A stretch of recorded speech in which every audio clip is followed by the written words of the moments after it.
Hey everyone, so I am Diksha Jain and I welcome you to our fourth live class on mathematics of Toppr. And today's topic, the new chapter that we are going to start today is logarithms. So we've been receiving a lot of requests about logarithms, and since it was the next chapter after sets, relations, and functions like plausibly, so we thought that why not give this one as well a try.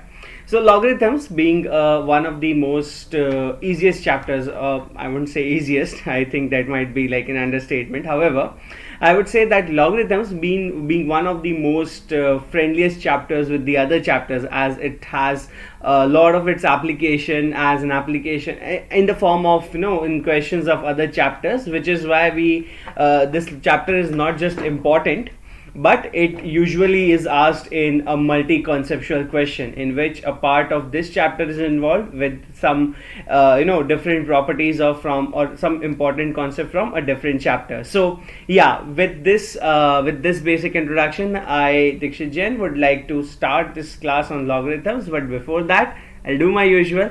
Make sure you guys are subscribing us on YouTube, following us on Instagram, liking us on Facebook, adding us to your circle on all the social medias wherever you guys are. We will be coming up with a lot of live classes like this one with logarithms. We are also running live classes on physics, chemistry, and biology on different days of the week, and on flexible timings as well, which is why I'm pretty sure that you'll not just be able to attend them, but I'm pretty sure if you're attending them, you'll enjoy them as well. So without further ado, let's discuss logarithms, guys. Now, पहली चीज important जो हमें logarithms के बारे में जाननी चाहिए is that logarithm is actually an inverse of exponential function. यानी कि जो हमारा exponential function होता है वो जो थोड़ा अजीब सा दिखता है, well, I wouldn't say अजीब सा दिखता है, the one whose look is quite different from the looks of other other functions. Well, logarithm is actually the inverse of such exponential functions. To quote you an example, it's actually a raised to the power x is equal to n. So when I say a raised to the power x is equal to n, I have a as the base, I have x as the exponent, the power of the base a, and I have n, a result. Now this n, it can be a natural number if the base is also natural and the exponent is also a natural number, and it can also be real number depending upon the base and exponent. And of course there could be multiple permutations, combinations as well, as I said in my first statement that it will be natural if these two are natural. Well, not necessary.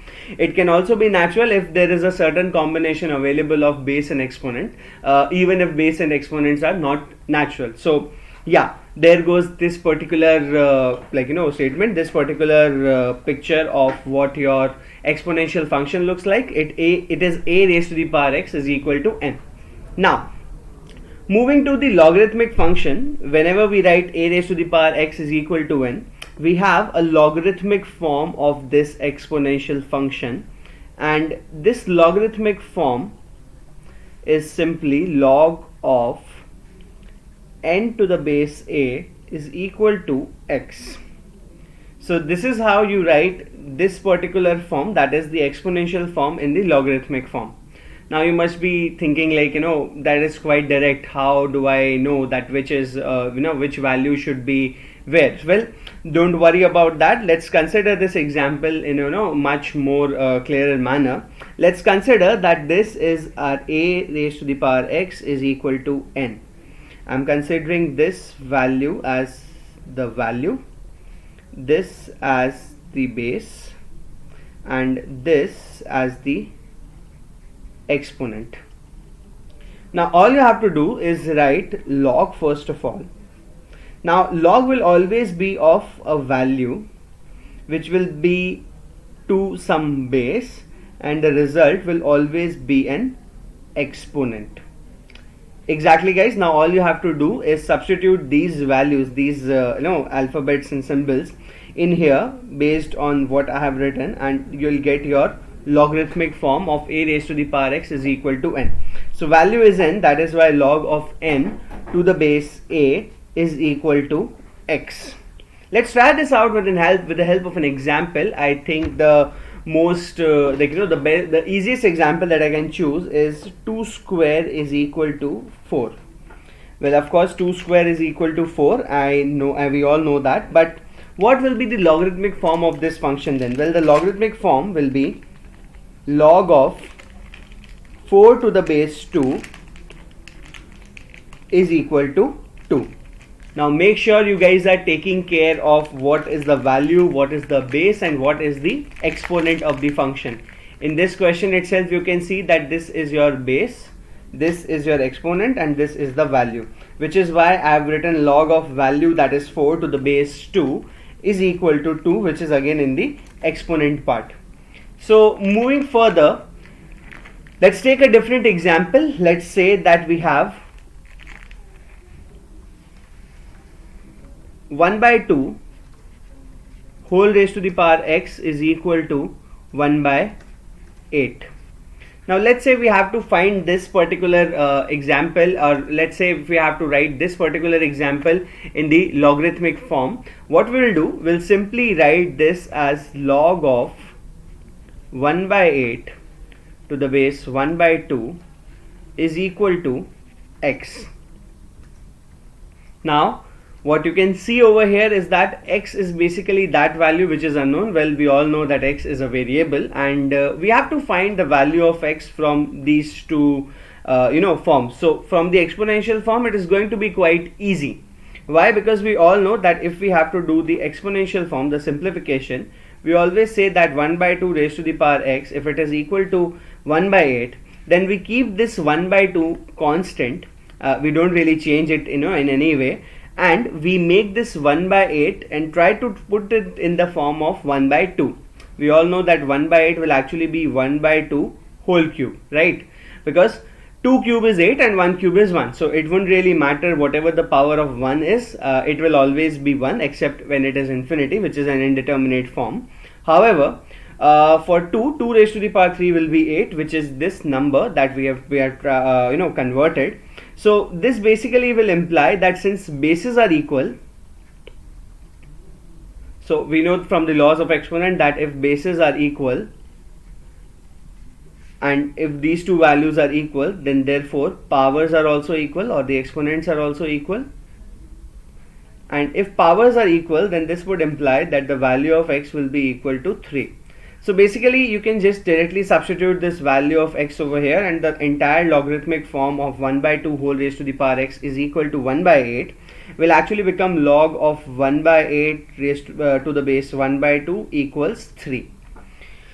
Now this basically gives us a lot of idea on how we are going to find these values if if something is unknown in the logarithmic form itself. Now if I were you, what I would do is I would try to convert the logarithmic form into the exponential form, because I would have been more comfortable with that, and then I would have tried to find that value had it been a direct question. But अगर ये एक indirect question होता है और अगर हमें उस case में भी इसकी वैल्यूज फाइंड करनी पड़ती है, then I would suggest that you should always go with the logarithmic form only. Now if you are asking that how will you find the solution of the how will you find the solution in the logarithmic form, well, that is what we are going to discuss today. We are going to discuss a lot of properties about logarithms along with the lot of characteristics and the constraints. So this basically is the most simplified version of log in terms of its not normal form. There are a couple of things that we need to know before switching to the next topic, but yeah, I think let's just try to put it over here only so that it becomes a brief revision of whatever we have just discussed. So a logarithmic form always is written as log of b to the base a is equal to x. So if a logarithmic form is written as this, then this b is actually the value as depicted earlier, this a is the base of the logarithm, and this x is the exponent to which the base is raised. An important thing to note over here is that in some cases there could be different bases involved, and which is why a logarithm has a predefined base, a general base which we should know about. So we'll now move to the different types of different ways of writing a logarithmic form with different bases, and then we'll move to the properties of logarithms. So let's first understand the constraints on all these values that I've written over here. So the form that we usually write, the form that we are taking it over here, log of b to the base a is equal to n. Let's see that what all values it can hold and what all it cannot. So by definition, if you'll see, what we can do is this particular logarithmic form, well, this b always has to be greater than 0. Now you might be thinking that why does this b has to be greater than 0? Well, the value of this b is actually dependent upon the value of a. The value of a always has to be greater than 0 again, and the value of a cannot be equal to 1. Now an important thing to understand over here is that we always take the inverse of only positive exponential functions. That means if I'm having my a positive, only then I'll consider the logarithmic form of that particular value. Now you might be thinking that why is it like that we don't really take logarithms of negative values? Well, the reason why we do not take logarithms of negative values is because, logarithms of negative bases is because the logarithms of negative bases have values which jump in between positives and negative values. Well, I'll just explain my statement over here. If you take minus 2, let me just make it this one, this very small point over here. So if you take minus 2, then minus 2 whole square, we all know that it is 4. At the same time, if I take minus 2 raised to the power 1, it is minus 2 only. Minus 2 raised to the power 3 is minus 8. Minus 2 raised to the power 4 is equal to 16. You can see that it started from negative, then it moved to positive, then it again moved to negative, then it again moved to positive. Since there is a lot of fluctuations in these values, therefore we do not usually prefer to find the values of negative bases. At the same time, if you even think about the exponential function a raised to the power x, the most basic difference that the most basic thing that we always take care of while plotting an exponential function is that a has to be greater than 0. Right, guys? So this is the reason why a is always greater than 0, and the reason why a is not equal to 1, this is also pretty simple. A is not equal to 1 because 1 raised to the power 1 is 1. 1 raised to the power 2 is also 1. 1 raised to the power 5 is also 1. 1 raised to the power 1000 is also 1. Since 1 raised to any real power always gives the result as 1 only, that is why it also is not considered as a proper logarithmic base. Even in case of exponential function, if you take 1 raised to the power x, the result will always be 1, except for minus infinity and plus infinity, where it will cease to exist. So these basically are the conditions on the base a. Now there's a question that has been put forward to me. Somebody is getting ahead of themselves. The question that has been asked is about this value of n. They've asked me that whether the value of n is a natural number or not. Now, since sorry about that, sorry for the break. The value of n, it cannot just be natural numbers, and I'll tell you why. And for that, I'll show you some examples over here. But before that, let's just focus on the next particular value, which is of b greater than 0. So we've already discussed that why is a greater than 0, right? Because the value oscillates between the negative and positive values, which is why it is not possible for us to depict a proper result for these kinds of values. And a cannot be equal to 1 because the powers of 1 will always give 1 as the result. As per b, we will say that b is greater than 0 because a is greater than 0. Now, if you feel that my statement is incorrect, let me just show you with the help of an example. I'm going to take any random base. I'm going to take, let's say, 3 as my base. Now,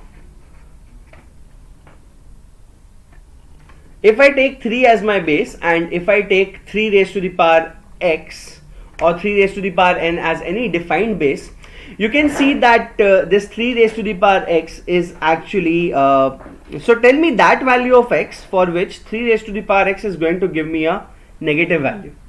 Let's say 3 raised to the power x is equal to -9. Why? Well, we know that this particular form is actually a raised to the power n is equal to b only, which is why I have written it in this form over here. 3 raised to the power x is equal to -9 to give you an insight that why the value of b is always greater than 0. Well, the value of b, if you take it from here, if let's consider that it is -9. Now let's try to find out the value of this x.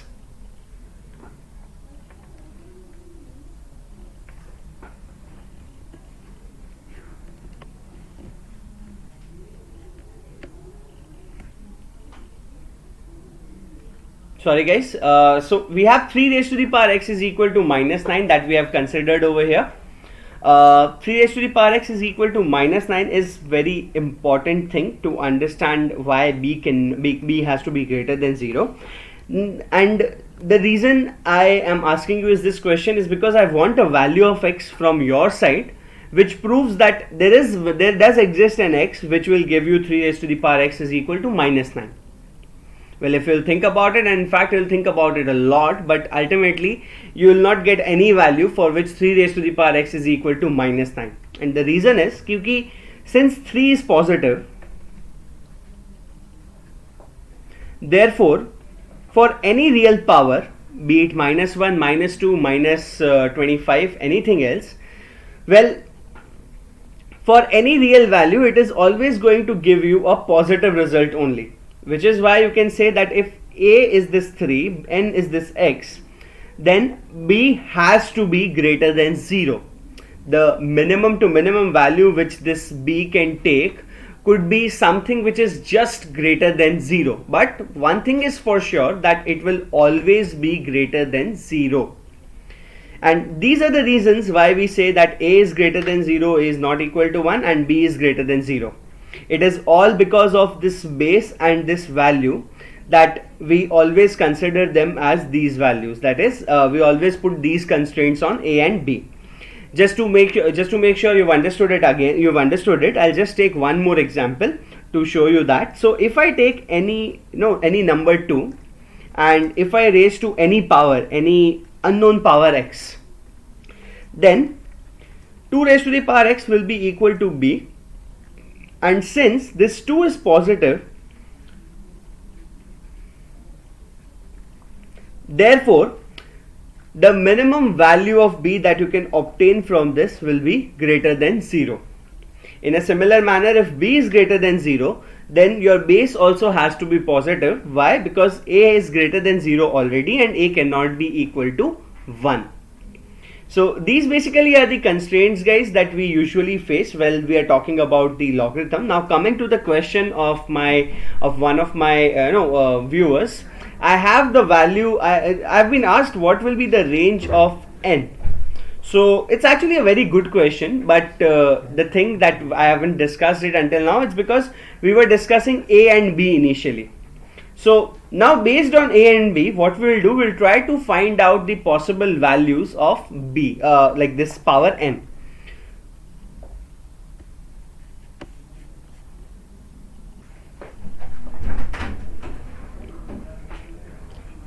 Yeah, so since 2 is positive, therefore b has to be greater than 0. Now coming to the question of one of my viewer, which is what will be the value of n, or is n always a natural number? Well, I'll give you a couple of examples and you tell me that if n really has to be only natural number or not. So let's take I'll take my first example as the power of 2 only. So 2 raised to the power 2 gives me 4. Here I can take my a as positive and my b is positive, so it fulfills my condition. I can also see that my n is positive here.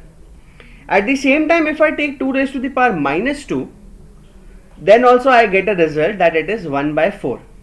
Here also my condition of b and a is fulfilling, that they both are greater than 0. But my n can be negative value, because for -2 I'm getting a valid result. At the same time, you can even put the value of n as 1 by 2 or even minus 1 by 2, because for all these values there exists a definite value and a plausible value of a and b, making the constraints in the picture that they or that they can that we basically can obtain from these results. So over here you can see that n can assume 2, it can assume minus 2, which is a negative value, it can assume 1 by 2, it can assume minus 1 by 2, and you can even put any real number also in place of the values of n. So these basically are the reason that why we say that a is greater than 0 not equal to 1, b is greater than 0, but n can be real. So this n can be a real number because it's an exponent. We know that an exponent can be put on any base until and unless it's real. So since n is real, we can take value of n as anything in this logarithm. We can get a negative value also, we can get a positive value also, and this basically is the constraints that we should think of, or we should take care of when we are discussing logarithms. So guys, this basically takes us to the end of the basics of logarithm. Now we'll move to the next part, and the next part is graph of a logarithmic function. So let's see graphs of a logarithmic function.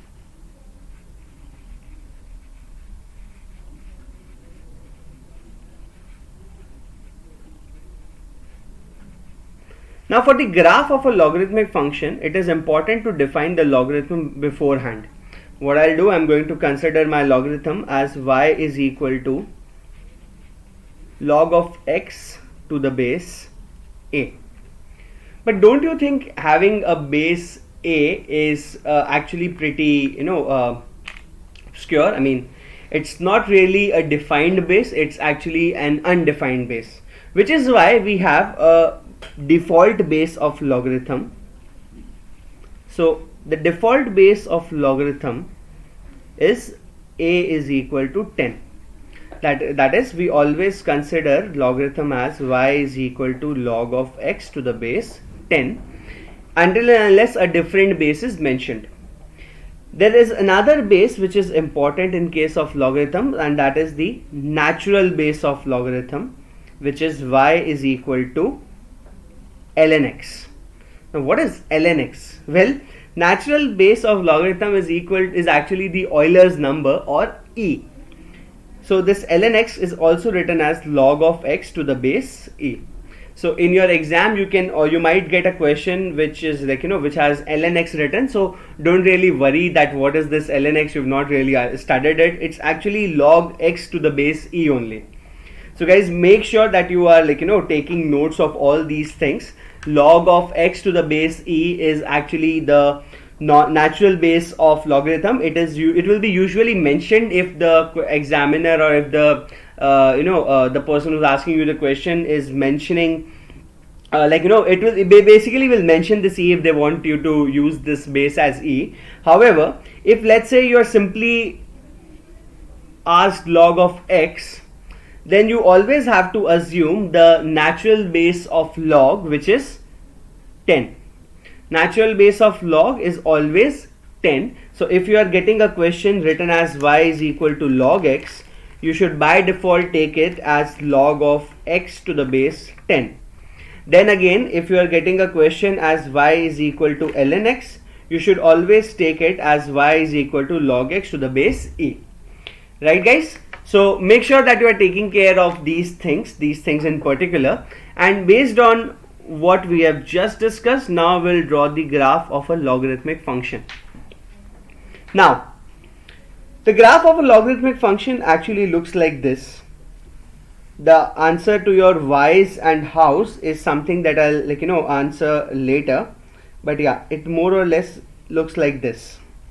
This is your x-axis, this is your negative x-axis, and then of course the y-axis.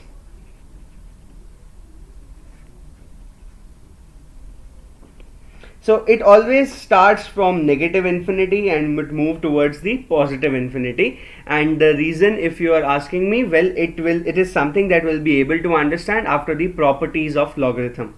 So guys, let's now move on to the next part of this class, which is the properties of logarithm. And this part is actually pretty important, because without the properties we can't really consider or express a logarithm as a function. So let's now take care of the most important part of the logarithm, which is properties of logarithm.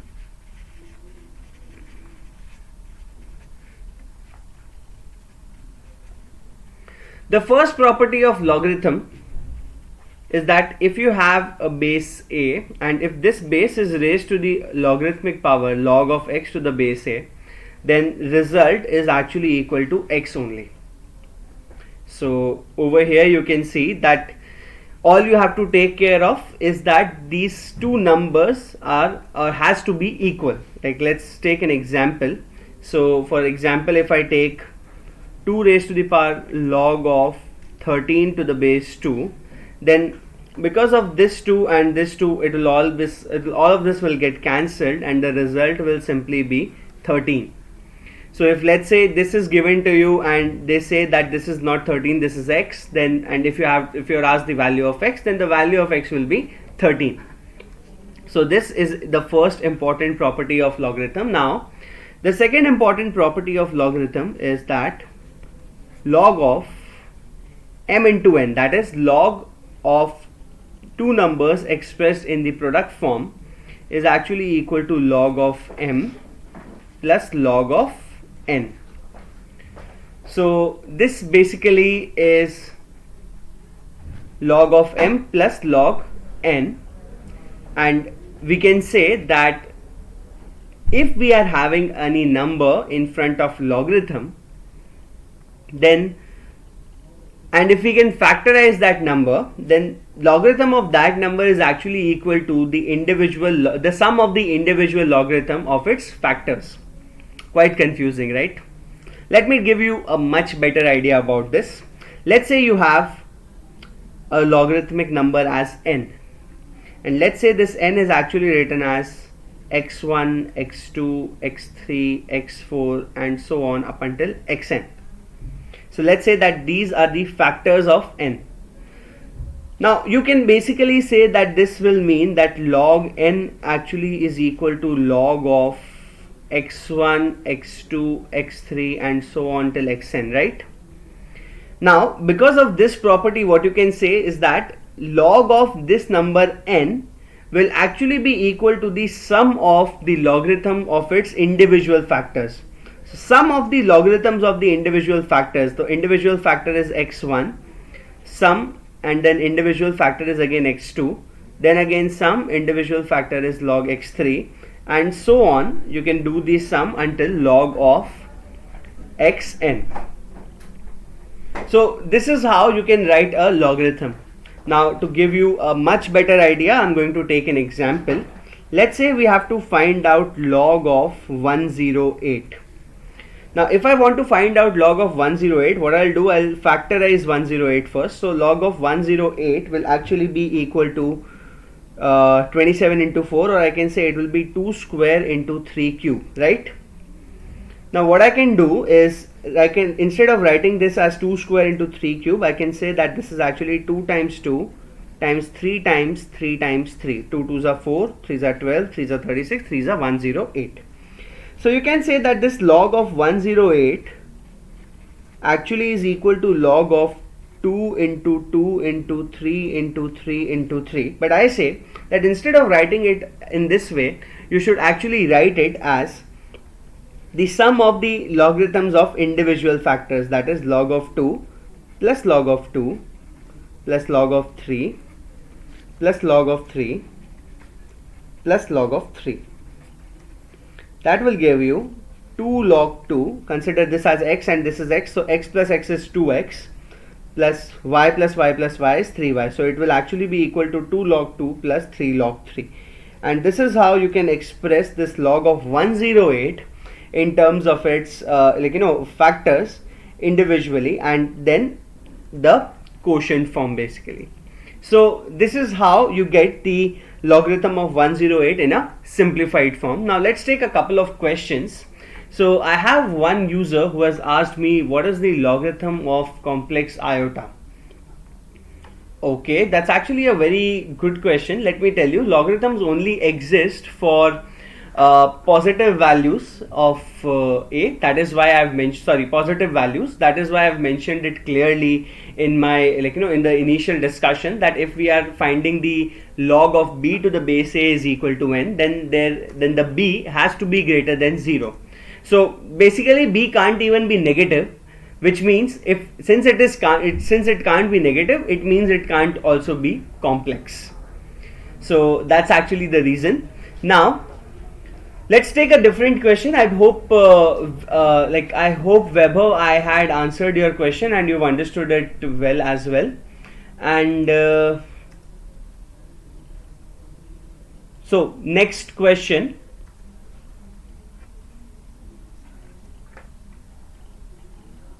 What is that graph? Okay, so I'll explain you the graph. The graph, as I said, it rises from the negative infinity and it goes on to positive infinity. There are some markings that I have to do, but that I'll do a couple of topics later. So let's just hold on to that question for a while. Let's take one more.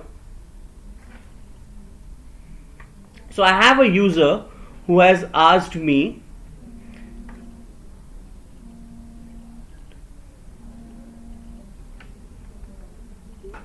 so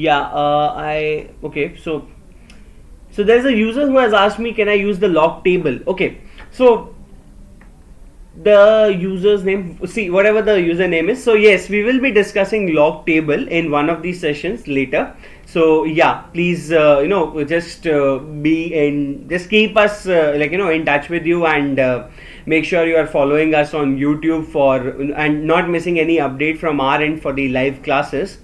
And henceforth I'm pretty sure that you'll be able to attend the log table session as well.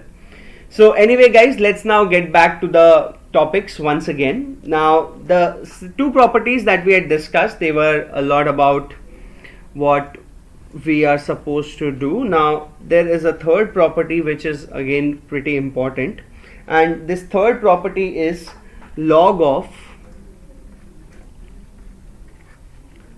m by n. That means if I have logarithm of two, if I have a number expressed in terms of two numbers, but in division, then this actually is equal to the difference of the individual logarithm. So if you have to find the logarithm of any fraction, you can always find it as the difference of logarithm of the logarithm of the denominator from the logarithm of the numerator. Since numerator is m over here, so that is why I have written log m before, and denominator is n, that is why it is minus log n. So log n is supposed to be subtracted from log m. So let's take an example for this as well. Let's say that I have log of 16 by 9. So this log of 16 by 9 will actually be written as log of 16 minus log 9. So all you have to do is separate both of them. Okay. So this basically is pretty much about the third property. It was quite an interesting one, but since we had already done one such property earlier, the property 2, which was more like this only, I had not explained it in much more elaborative manner. You can just go through this example and understand that in this case it is sum, so that is why in this case it will be difference. Now the fourth property that we need to discuss is the base changing theorem. So if you are having log of b to the base a, then this log of b to the base a can always be written as log b to the base m upon log a to the base m. That is, you can take both of these values as two different logarithms and you can put them to a whole different base. So if required, let's say in such question, in any of the question, if it is like that, we can simplify it much more in a easier manner. If we take different base in consideration, then we can always break the logarithm like this, put that the base as our assumed base, and take the same base in case of b and a both, and that will not really mean something different. So it is going to be the identical thing only, and at the same time on the positive side it will also say solve our question. Now I have one more question, that can the solution of logarithm be complex? Well, the solution of logarithm cannot be complex, and the reason is that since we have taken a and b as greater than 0, so it reduces the possibility of having a complex solution to 0. Guys, please make sure that you are getting your basics cleared. Since a and b, the base and the result, they both are positive, which means there cannot be any complex solution or even a complex power to take care of, or for that matter which can come in a logarithm. You always have to take care of the positive values for a and b, and for the values of n it can be real, but again it has to be real only, it cannot be imaginary or complex. Okay guys, so these basically are the 4 properties that we are discussing. Now the 5th property is something that you will really like. Well, the 5th property actually states that if you are having log of b raised to the power m to the base a, then this can actually be written as m times log of b raised to the power log of b to the base a. That is, this power m becomes the coefficient of the logarithm. So in this question, if you take log 16 over here, then log 16, let's say if it is defined to any base 2, then you can always write this as log of 2 raised to the power 4 to the base 2, and since it is in the power, this will actually now become the coefficient, and now you can write it as 4 log